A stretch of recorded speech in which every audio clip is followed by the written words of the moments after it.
Oh, doctor, I'm so worried about my poor little doggy. I know it's the middle of the night, but please can you help?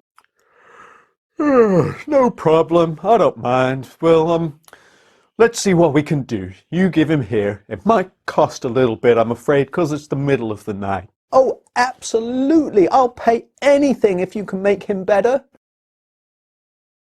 Okay, here you go, ma'am. That's going to be $600, please. It's how much? Don't you care about my animals? I can't possibly afford that. I demand a discount. Well, I'm afraid I can't discount because that's how much things cost. Well, in that case, I'm going to jump online. My vet does not care. He charged me too much money. He wasn't very polite. He was even yawning when I took my pet to see him. He refused to discount my bill. I think he deserves to be harassed and should never practice again.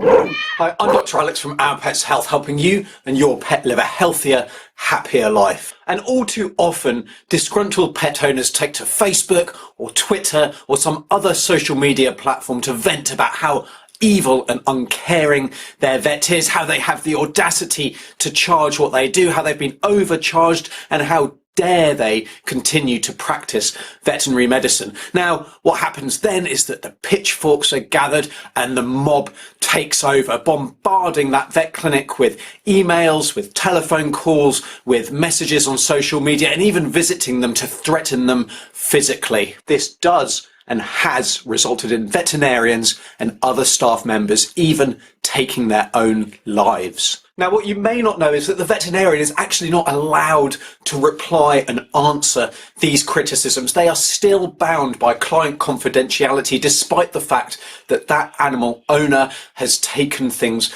public. So they're not allowed to let you know that this client already owes them significant amounts of money. They've already had large bills written off in the past. They won't let you know that they were warned that the likely outcome was poor, but now the fact that their pet unfortunately didn't have a successful recovery, the pet owner feels that they simply shouldn't have to pay despite that warning being given in the past. You won't hear about all the information that was given but wasn't listened to and what advice wasn't actually followed by that owner.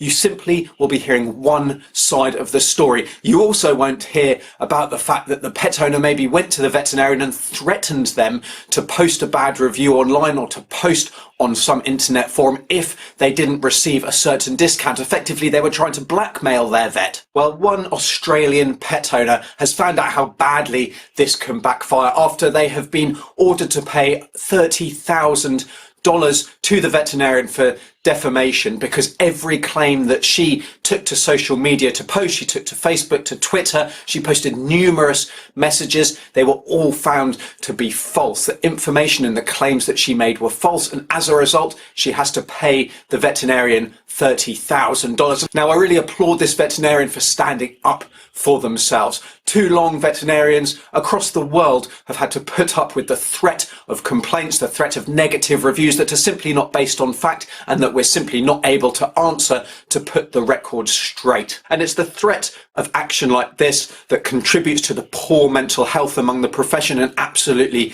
can have tragic consequences. So hopefully this ruling will give people pause for thought before they jump online and start bashing their vet. If you do have a complaint and it's a valid complaint, then I'm not saying don't voice that, but voice it like an adult. Talk to your veterinarian, have a constructive criticism and a constructive dialogue. Going online and inducing the mob into a hate-fueled frenzy is simply not the way. For those of you who do read some of these things online, I hope it will give you pause for thought about how much truth there actually is behind that and how it is a really one-sided story you are reading about. Now, if you want to know more about what life as a veterinarian is like, then I've got my playlist linked on screen now, which takes you through some of my favourite and least favourite jobs, as well as how much vets earn.